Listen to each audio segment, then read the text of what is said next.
Hi friends, good morning. आप सभी का new others classes YouTube channel में स्वागत है। आज के वीडियो में हम लोग पढ़ने वाले हैं कॉस्मोस एनसीईआरटी सार संग्रह के बारे में। ये बुक जो है कक्षा 6 से कक्षा 12 तक के वन लाइनर बुक है और ये एनसीईआरटी का सार संग्रह है। और साथ ही साथ ये बुक जो है किसके द्वारा लिखा गया है? महेश कुमार बरनवाल के द्वारा लिखा गया है, जो कि परीक्षा की दृष्टि से बहुत इम्पोर्टेंट है ना। तो आप लोग इस वीडियो को लास्ट तक ज़रूर देखेंगे। आपके लिए ये वीडियो काफ़ी महत्वपूर्ण होने वाली है। ये आप चाहे जिस भी प्रतियोगिता परीक्षा की तैयारी कर रहे हो, सभी प्रतियोगिता परीक्षाओं के लिए ये बहुत उपयोगी है। तो चलिए देखते हैं आगे। इस बुक में आज हम पढ़ेंगे भारतीय राज्य व्यवस्था के बारे में। भारतीय राज्य व्यवस्था से संबंधित चैप्टर 1 है भारत का संवैधानिक विकास, इसके बारे में पढ़ेंगे। तो चलिए देखते हैं आज का पहला प्रश्न जो है, रेगुलेटिंग एक्ट 1773 द्वारा सर्वोच्च न्यायालय की स्थापना कहाँ की गई थी? तो वो की गई थी कलकत्ता में 1774 ईस्वी में, है ना। और इसके जो मुख्य न्यायाधीश थे सर एलिजा इम्पे थे। अगला प्रश्न है, भारतीयों को भारत के प्रशासन में भाग लेने का अधिकार किस अधिनियम के द्वारा प्राप्त हुआ? तो वो प्राप्त हुआ था चार्टर एक्ट 1833 के द्वारा। चलिए अगला प्रश्न देखते हैं। अगला प्रश्न है, भारतीय विधान परिषद को बजट पर बहस करने की शक्ति किस अधिनियम के द्वारा प्राप्त हुआ? तो भारतीय विधान परिषद को बजट पर बहस करने की शक्ति प्राप्त हुआ था भारत परिषद अधिनियम 1892 के द्वारा। चलिए अगला देखते हैं। केंद्रीय विधानमंडल सर्वप्रथम किस अधिनियम द्वारा द्विसदनीय बनाया गया है? तो ये बनाया गया था 1919 के भारत शासन अधिनियम द्वारा। अगला प्रश्न है, भारत के राष्ट्रपति को अध्यादेश निर्गत करने की शक्ति मूलतः किस अधिनियम से प्रेरित है? तो भारत के राष्ट्रपति जो है उनको अध्यादेश निर्गत करने की शक्ति जो प्राप्त होता है भारत शासन अधिनियम 1935 के से प्राप्त होता है।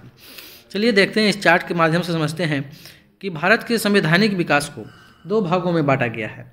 एक है ईस्ट इंडिया कंपनी के अंतर्गत संविधान का विकास और दूसरा ब्रिटिश क्राउन के अंतर्गत संविधान का विकास। ईस्ट इंडिया कंपनी के अंतर्गत जो है रेगुलेटिंग एक्ट 1773 से लेके चार्टर एक्ट 1853 तक का जितने भी रूल नियम आए उन्हें ईस्ट इंडिया कंपनी के अंतर्गत रखा गया। जैसे में regulating act 1773, Pitt's India act 1784, charter act 1793, charter act 1813, charter act 1833 और चार्टर एक्ट 1853। ये सभी जो है आप ईस्ट इंडिया कंपनी के अंतर्गत ये सारे इसे रखा गया है ना। आप जैसा कि देख रहे हैं कि चार्टर एक्ट 1793 1784 के बाद सन 1793 से चार्टर एक्ट प्रस्तुत हुआ और ये लगातार 20 वर्षों के बाद चार्टर एक्ट का बनाया गया है।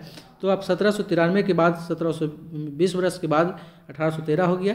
1813 से 20 वर्ष बाद 1833 आया और 1833 के 20 वर्ष बाद 1853 का चार्टर एक्ट आया। चलिए अब देखते हैं ब्रिटिश क्राउन के अंतर्गत। तो ये 1858 के काल में 1857 की क्रांति के बाद जितने भी नियम और कानून बने उसे रखा गया है ब्रिटिश क्राउन के अंतर्गत, है ना। 1857 की क्रांति के बाद जो है भारत की सत्ता जो है डायरेक्ट कंपनी के हाथों से निकल के कहाँ चला गया? तो ये चला गया था ब्रिटिश संसद के हाथों में। इसीलिए इस सारे नियम को ब्रिटिश क्राउन के अंतर्गत रखा गया है, जो है जैसा कि भारत शासन अधिनियम 1858, भारत परिषद अधिनियम 1861, भारत परिषद अधिनियम 1892, भारत परिषद अधिनियम 1909, भारत शासन अधिनियम 1919, भारत शासन अधिनियम 1935, भारत शासन अधिनियम 1947। चलिए आगे देखते हैं। केंद्र में द्वैध शासन व्यवस्था किस अधिनियम के द्वारा लागू की गई थी? तो वो लागू किया गया था भारत शासन अधिनियम 1935 के द्वारा। ब्रिटिश भारत में किस अधिनियम में संघीय शासन का प्रावधान था? तो भारत शासन अधिनियम 1935 में था। चलिए आगे देखते हैं। अखिल भारतीय संघ स्थापित करने का प्रावधान किस अधिनियम में किया गया था? तो वो किया गया था भारत शासन अधिनियम 1935 के द्वारा। और भारत शासन अधिनियम 1935 के द्वारा ही केंद्र और राज्यों के मध्य जो है शक्तियों का विभाजन किया गया है। अगला प्रश्न है, एक निर्वाचित संविधान सभा द्वारा भारत के संविधान का निर्माण करने का प्रस्ताव किसके द्वारा किया गया था? तो संविधान सभा का निर्माण करने का प्रस्ताव जो है वो किया गया था किसके द्वारा? क्रिप्स मिशन के द्वारा किया गया था। भारतीय संविधान का गठन किसके अंतर्गत किया था? तो कैबिनेट मिशन 1946 के अंतर्गत कैबिनेट मिशन द्वारा प्रस्तुत योजना के अनुसार संविधान सभा में प्रांतों से प्रतिनिधियों का निर्वाचन किस अनुपात में था, है ना। कैबिनेट मिशन जो योजना प्रस्तुत किया था, उस योजना के द्वारा संविधान सभा में, है ना, प्रतिनिधियों का निर्वाचन करना था, प्रांतों से प्रतिनिधियों का निर्वाचन करना था। वो किस अनुपात में था? तो 10 लाख की जनसंख्या पर एक सदस्य था। यानी कि जिस प्रांत में 10 लाख लोग होंगे वहाँ से एक सदस्य निर्वाचित होंगे, इसलिए तो संविधान सभा में। अगला है, भारतीय संविधान का निर्माण करने वाली संविधान सभा के सदस्यों का चुनाव किसके द्वारा किया गया है?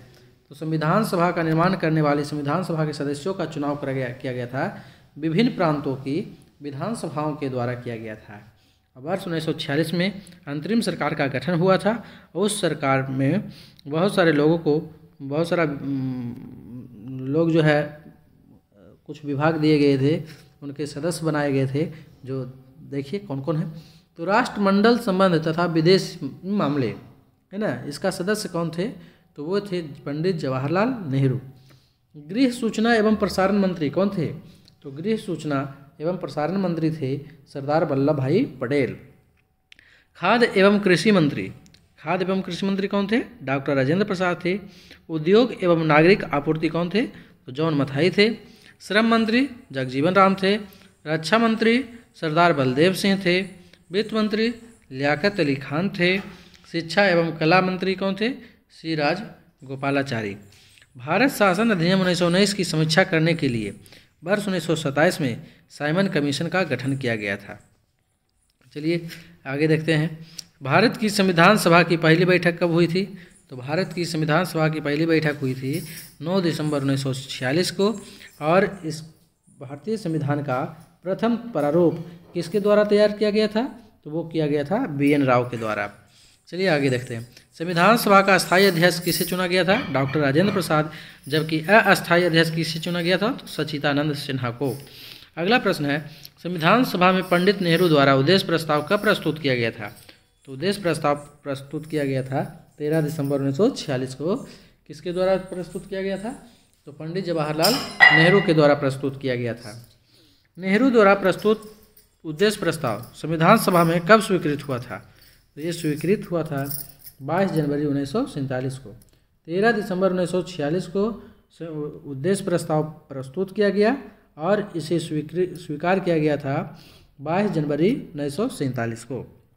अगला प्रश्न है, भारतीय संविधान के निर्माण काल में संविधान सभा के कुल कितने अधिवेशन हुए? तो 12 अधिवेशन हुए थे।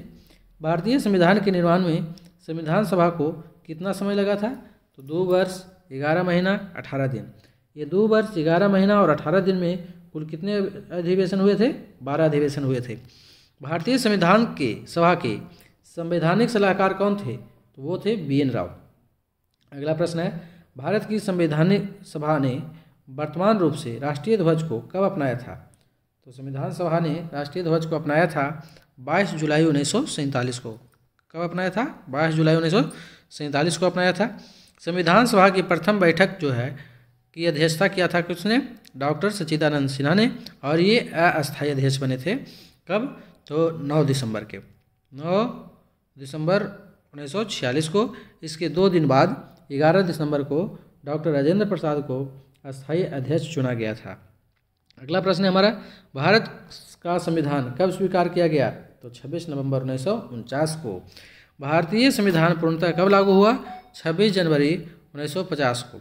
चलिए अब संविधान सभा से संबंधित कुछ महत्वपूर्ण तथ्यों को देखते हैं। 9 दिसंबर 1946 को संविधान सभा की प्रथम बैठक हुई, जिसमें डॉक्टर सच्चिदानंद सिन्हा को अस्थायी अध्यक्ष चुना गया तथा 11 दिसंबर 1946 को डॉक्टर राजेंद्र प्रसाद को अस्थायी अध्यक्ष चुना गया। संविधान निर्माण का प्रारंभ 13 दिसंबर 1946 को पंडित जवाहरलाल नेहरू द्वारा प्रस्तुत उद्देश्य प्रस्ताव से हुआ, जिसे 22 जनवरी 1947 को सर्वसम्मति से स्वीकार कर लिया गया।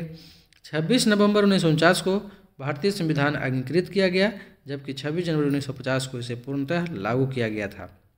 चलिए अगला प्रश्न देखते हैं। हमारा आगे है 26 नवंबर 1949 को भारतीय संविधान किसके द्वारा अधिनियमित किया गया था? तो ये संविधान सभा के द्वारा अधिनियमित किया गया था। जन गण मन को भारत के राष्ट्रगान के रूप में कब अपनाया गया था? तो ये अपनाया गया था 24 जनवरी 1950 को। दोस्तों याद रखने वाली बात है, 26 जनवरी 1950 को हमारा संविधान लागू हुआ था और इससे 2 दिन पहले राष्ट्रगान के रूप में स्वीकृत किया गया था, राष्ट्रगान को अपनाया गया था। जन गण मन को राष्ट्रगान के रूप में अपनाया गया था। अगला प्रश्न है, भारत सरकार द्वारा अशोक स्तंभ को राष्ट्रीय चिन्ह के रूप में अंगीकृत किया गया। तो कब अंगीकृत किया गया था? उसी दिन जिस दिन संविधान लागू हुआ था। संविधान किस दिन लागू हुआ था? तो 26 जनवरी 1950 को। संविधान सभा की सलाहकार समिति के अध्यक्ष कौन थे? संविधान सभा की सलाहकार समिति के अध्यक्ष कौन थे? तो वो थे सरदार वल्लभ भाई पटेल। संविधान सभा की झंडा समिति के अध्यक्ष कौन थे? संविधान सभा की झंडा समिति के अध्यक्ष कौन थे? वो थे डॉक्टर राजेंद्र प्रसाद।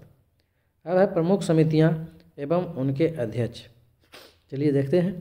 संघ शक्ति समिति के अध्यक्ष कौन थे? पंडित जवाहरलाल नेहरू। संघीय संविधान समिति के अध्यक्ष कौन थे? पंडित जवाहरलाल नेहरू। प्रांतीय संविधान समिति के अध्यक्ष कौन थे? तो सरदार वल्लभ भाई पटेल। प्रारूप समिति के अध्यक्ष डॉक्टर भीमराव अम्बेडकर। मौलिक अधिकारों एवं अल्पसंख्यकों संबंधी परामर्श समिति के अध्यक्ष थे सरदार वल्लभ भाई पटेल। प्रक्रिया नियम समिति के अध्यक्ष कौन थे? डॉक्टर राजेंद्र प्रसाद। राज्यों के लिए समिति के अध्यक्ष कौन थे? पंडित जवाहरलाल नेहरू। संचालन समिति डॉक्टर राजेंद्र प्रसाद। तो दोस्तों इसे याद रखेंगे। ये जो है कुछ 8 समितियां दी गई है, ये सभी प्रतियोगी परीक्षाओं के लिए इम्पोर्टेंट है, इसलिए इसको याद रखें। हमारा अगला प्रश्न है, संविधान सभा के कार्यों से संबंधित समिति के अध्यक्ष कौन थे? तो जी.वी. मावलंकर थे।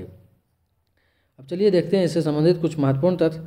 डॉक्टर भीमराव अम्बेडकर की अध्यक्षता में संविधान सभा की प्रारूप समिति में 6 अन्य सदस्य थे, है ना। इस प्रारूप समिति के अध्यक्ष कौन थे? तो वो कौन थे प्रारूप समिति के अध्यक्ष? डॉक्टर भीमराव अम्बेडकर थे और 6 अन्य सदस्य थे। कौन कौन थे? तो N Gopalaswami Ayyangar, doctor K M. Munshi, B M. Mitra, बाद में इनके स्थान पर आए थे माधवराव, अल्लादी कृष्णा स्वामी अय्यर, सैयद मोहम्मद सादुल्ला तथा डी.पी. खेतान, और इनके स्थान पर बाद में आया था टी.टी. कृष्णमाचारी। संविधान सभा ने डॉक्टर भीमराव अम्बेडकर की अध्यक्षता में प्रारूप समिति का गठन कब किया गया था? तो 29 अगस्त 1947 को, है ना। 15 अगस्त 1947 को हमारा देश आज़ाद हुआ था और उसके जस्ट 14 दिन के बाद प्रारूप समिति का गठन किया गया। किसकी अध्यक्षता में किया गया था? भीमराव अम्बेडकर की अध्यक्षता में। और इसमें 6 अन्य सदस्य थे। 6 अन्य सदस्य कौन कौन थे? N Gopalaswami Ayyangar, doctor K M. Munshi, B M. Mitra, Alladi Krishna Swami Ayyar, Syed Mohammad Sadulla तथा डी.पी. खेतान। इनमें से बी.एम. मित्रा और डी.पी. खेतान के बदले दूसरे लोगों को शामिल किया गया था, जिसमें बी.एम. मित्रा के स्थान पर कौन आए थे? माधव राय। और डी.पी. खेतान के स्थान पर कौन आए थे? तो टी.टी. कृष्णमाचारी आए थे। चलिए आगे देखते हैं। संविधान सभा ने डॉक्टर भीमराव अम्बेडकर की अध्यक्षता में प्रारूप समिति का गठन किया था। संविधान सभा ने डॉक्टर भीमराव अम्बेडकर की अध्यक्षता में प्रारूप समिति का गठन किया 29 अगस्त 1947 को। डॉक्टर भीमराव अम्बेडकर का संविधान सभा में निर्वाचन किस प्रेसिडेंसी से हुआ था? तो बम्बई से हुआ था। कहाँ से हुआ था? बम्बई से। अब है, भारत का संविधान मूलतः 2 भाषाओं हिंदी तथा अंग्रेजी में लिखा गया था और सभी सदस्यों ने इन दोनों प्रतियों पर हस्ताक्षर किए थे। तो चलिए आज की वीडियो में इतना ही। ये वीडियो जो है काफ़ी इम्पोर्टेंट है, इसलिए इससे संबंधित महत्वपूर्ण प्रश्नों को काफ़ी ध्यानपूर्वक पढ़ें। यदि वीडियो पसंद आया हो तो वीडियो को लाइक करें, शेयर करें, और दोस्तों यदि आप इस वीडियो को पहली बार देख रहे हैं तो चैनल को सब्सक्राइब करना ना भूलें। चलिए वीडियो देखने के लिए धन्यवाद।